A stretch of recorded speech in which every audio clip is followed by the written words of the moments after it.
dhacdooyinkii ugu dambeeyay ee gobolka bariga dhexe ka taagan. barnaamijka maanta waxa uu noqon doonaa mid laba qaybood isku saaran. qaybta koowaad waxaan si kooban u eegi doonaa qubanayaasha dhacdooyinka iyo weerarkii dagaalada meelaha saaka ay wax ka dhaceen ilaa iyo xalay duqeymihii socday iyo waliba tallaabooyinka ciidamada dowladda Iiraan ay saaka qaadeen.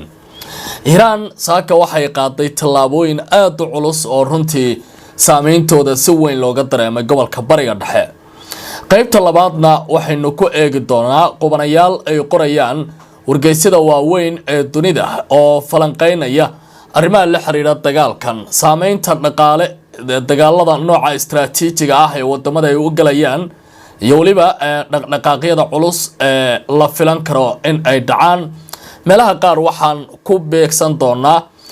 waxyaabaha la xiriira Trump iyo mustaqbalka waxyaabaha laga fili karo. Pakistan oo kale waynu eegi doonaa kaalinta dagaalada ay ku leedahay iyo warar kale. qodobadaas haddii aan dul maro waxaa ka mid noqon doona ciidanka dowladda Iiraan saaka waxay si adag u garaaceen qaybo ka mid ah wadamada Carabta. saldhigyo kala duwan ayaa la garaacay. meelaha qaarna waxaa laga soo sheegayaa inay ka dhaceen qaraxyo waaweyn sida magaalada Erbil oo kale. saldhigyo kala duwan oo ku yaala Jordan ayaa la garaacay oo Mareykanka halkaasi uu fadhiyay. shirkado Mareykanka uu leeyahay ayaa sidoo kale duqeymaha la kulmay, waxaana sidoo kale gantaalo xoog leh lagu weeraray dhowr saldhig oo kala duwan oo iyana ku taala wadanka Kuwait. haddaba Iiraan qudheeda maxaa gaaray, maxayna ka ognahay weerarada ay Mareykanku qaadeen? barnaamijka ayaan ku lafagurayaa. dhinaca qubanayaasha kale haddii aan eegana waxaynu eegi doonaa maxay tahay sababta dowladda Iiraan ciidamadeeda ay u beegsan yihiin Israa'iil ilaa iyo hadda, maadaama Israa'iil ay qayb ka tahay dagaalkan oo ciidamada dowladda Iiraan dhowr jeer ay horey ugu wajaheen dagaalo lala galay dowladdaasi. dhiigbaxa dhaqaale ee adduunka ku soconaya hadda mar haddii albaabada loo laabay labada marin ee istiraatiijiga ah ee Baabul Mandab iyo Hormuz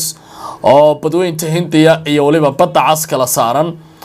suuragal ma tahay dowlado waaweyn oo gobolka jooga sida Pakistan oo kale dagaalada in ay ku beeri karaan? haddaba maxay tahay filashada banaanka taala ilaa iyo hadda? barnaamijka ayaan ku fiiri doonaa khiyaaray. dhinaca kale Trump qorshe aan dagaal ahayn ma heli karaa marka la fiiriyo xiisada ka taagan gobolka bariga dhexe? awoodse ma u yeelan karaa in uu ku fulo marinka Hormuz ee hadda dagaaladu ay ka taagan yihiin? mawjagabax weyn ayuu la kulmay Trump marka la fiiriyo dagaalada siday u socdaan, mise waxa uu haatan wajahayaa awood uu diyaarinayo oo suuragal uu ka dhigi karayo caalamka dib inuu u tuso dhaqdhaqaaqa gobolka bariga dhexe ay ka sameynayaan? qodobadaas iyo waliba waxyaabaha gaarka ah ee macaahidda amniga, kuwa istiraatiijiyadda, kuwa diblomaasiyadda ka faallooda iyo waliba qaar ka mid ah wargeysyada waaweyn waxyaabaha ay qorayaan oo la xiriira gobolka bariga dhexe ayaan khiyaaray idinla socodsiin doonaa. qaybta dambe ee saaxiibada nagu xiran ee barnaamijkeenana su-aasha maanta aan hor dhigayna waxay tahay Iiraan haddii dagaalkan uu ku daba dheeraado suuragal ma tahay wadamada Carabtu in ay raaci karaan? haddiise dowladda Iiraan laga adkaan waayo arrimaha la xiriira mas'uuliyiinta ama talada ragga jooga ee kacaanku maxay uga dhigan tahay dowladaha Carbeed ee gacanta siiya dowladda Mareykanka? su-aashaas qaybta dambe ayaan uga jawaabi doonaa dhammaanteen oo faallada markii barnaamijka aynu gabagabayno la xiriiri doona. meel kasta aad joogtaan soo dhawaada. waxaa inoo madal ah in aad ama inoo ballan ah inaad YouTube-ka subscribe saartaan, muuqaalkana like aad siisaan. muuqaalkan aad like siiso waxa uu gaari karaa saaxiibo aad u fog. jimco wanaagsan ayaan ku leenahay. meel kasta oo aad joogto soo dhawow, waxaadna noo soo qortaa halka aad naga daawanayso. aad baad mahadsantiin. sidaad la socotaan 37 maalin ayaa ka soo wareegay maanta oo jimco ah markii dowladda Mareykanka iyo waliba dowladda jamhuuriyadda islaamiga ah ee Iran labadaba ay saxiixeen heshiiskiis afgaradka ahaa ee ka dhacay gudaha wadanka Pakistan hase haatee 37 maalin kadib maalintii 13aad waxaa soconaya duqeymo iyo dagaalo xoog leh oo ka jira gobolka bariga dhexe dagaaladaasi waxa ay saameynayaan dowlado kala duwan waxaana sidoo kale ku xarmay marino caalami ah oo qolqolka ganacsiga adduunka gaar ahaan tamarta iyo shidaalku ay mari jireen labadan marin ee ugu muhiimsan ee hadda dagaalada ku xarmay waxaa kamid ah marinka Hormuz oo badweynta Hindiya saaran iyo waliba marinka Bab al-Mandab oo isna ka tirsan badda cas labada marinba waxaa xiray midna dowladda Iran midna waxaa xiray ururka Xuutiga ee wadanka Yemen ee gacan saarka la leh dowladda jamhuuriyadda islaamiga ah ee Iran haddaba haddii aan dib u eego qubanayaasha iyo dhacdooyinkii xalay ilaa iyo saaka dhacay ciidamada Iran saaka waa ay ka duwan yihiin sidii hore marka la fiiriyo dagaaladii ay galayeen dhaqdhaqaaqyada ay sameeyaan iyo waliba xiisadooda meesha ay taagan tahay dowladda Bahrain ayaa goor dhow warsii daysay sida telefishinka Al Jazeera uu ka soo xigtay ciidamada difaaca ee Bahrain ee la yiraahdo quwa difaaca al-Bahrain war ay sii daayeen waxa ay leeyihiin iyadoo ay ciidamadaasi hadlayaan waxay tilmaameen inay iska caabiyeen gantaalo iyo waliba diyaarado iswada oo hawadeeda ku soo xadgudbay baa leeyahay oo dhinaca Iran ka yimi maanta oo Jimco ahayd bayaanka waxa lagu sheegay in weeraradan ay ujeedadooda ahayd in lagu bartilmaameedsado goobo rayidku ay degan yihiin iyo waliba nolosha wadankaasi waa sida ay ku tilmaameen xogtan ay sii daayeen mas'uuliyiintani dhinaca kale mas'uuliyiinta Ciraaq gaar ahaan kuwa ka howlgala ee gobolka Kurdistan gaar ahaan magaalada Erbil la yiraahdo waxa ay tilmaamayaan Jimcada maanta ah in diyaarado iswada lagu weeraray baa leeyahay nidaamyada difaaca hawada ee raacsan ciidamada iskaashiga caalamiga ah ama ciidanka loo yaqaan taxaaluf dawli waxna ay la kulmeen baa leeyahay ugu yaraan 3 diyaaradood inay heleelaan bartilmaameedkii dowladda Iran ay ugu tala gashay dhinaca kale waaxda la dagaalanka argagixisada ee gobolka Kurdistan ayaa sheegay in 5 diyaaradood oo kuwa qaraxyada lagu soo xiro ah maanta lagu garaacay magaalada Erbil taasoo ka dhigan in dowladdaasi Ciraaq ay la kulmayso duqeymo aad u xoogan oo saameynaya baa leeyahay mustaqbalka gobolkaasi bariga dhexe isla wararkaasi haddii aan sii eego oo ka imaanaya gobolkaasi bariga dhexe ilaa iyo dhowr goobood oo kala duwan iyo dhowr wadan ay maanta garaaceen ciidamada ilaalada kacaanka ee jamhuuriyadda islaamiga ah ee Iran waxaana kamid ah goobaha sida weyn loo garaacay wadanka la yiraahdo Kuwait oo kale dalka Kuwait ciidamada ilaalada kacaanka Iran ayaa ku dhawaaqay in ay bartilmaameedsadeen saldhigga loo yaqaano qaacidatu Ali Salim oo ku taala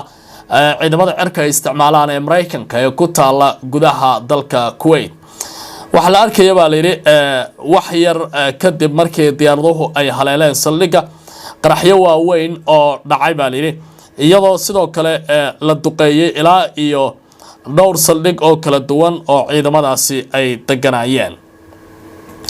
dhinaca kale Iran waxay sheegtay baa leeyahay tirada rasmiga ah ee ku geeriyootay dagaalada 13 maalin oo xiriirka ka soconaya dhinaca duqeynta gobolka bariga dhexe 55 qofood ay wararku sheegayaan in la dilay 645 kalena ay dhaawacmeen sida ay baahinayso wakaaladda wararka ee Faris haddii aan sii eego wararka dhinaca Iran ka imaanaya sidoo kale Iran qudheeda waxay la kulantay duqeyn aad u adag oo ciidamada Mareykanka ee taliska CENTCOM ay fulinayaan weeraradaas waxaa kamid ah beegsiga magaalada la yiraahdo Bir Nashir oo Irani ah ama Iran ku taala wakaaladda wararka ee ERNA ee dowladda Iran ay leedahay ayaa ku waramaysa in diyaaradaha dagaalka ee ciidamada Mareykanka gaar ahaan kuwa iswada ay duqeeyaan baa leeyahay qaybo ka tirsan gobolka Azerbaijan galbeed ee dalkaasi Iran ku taala taasi oo sababtay baa la yiri waxyeelo ciidamada Mareykanku ay geysteen. dhinaca kale goobta bacsan ciidamada ilaalada kacaanka Iran oo ku taala halka la yiraahdo Gilan ayaa lagu soo waramayaa in la beegsaday. gobolkaasi Gilan la yiraahdo ayaa waxa laga soo waramayaa haatan qasaarooyin inay ka dhasheen duqeymaha, laakiin ilaa hadda si rasmi ah dowladda Iran uguma dhawaaqin sida ay tilmaameenba. isla wararka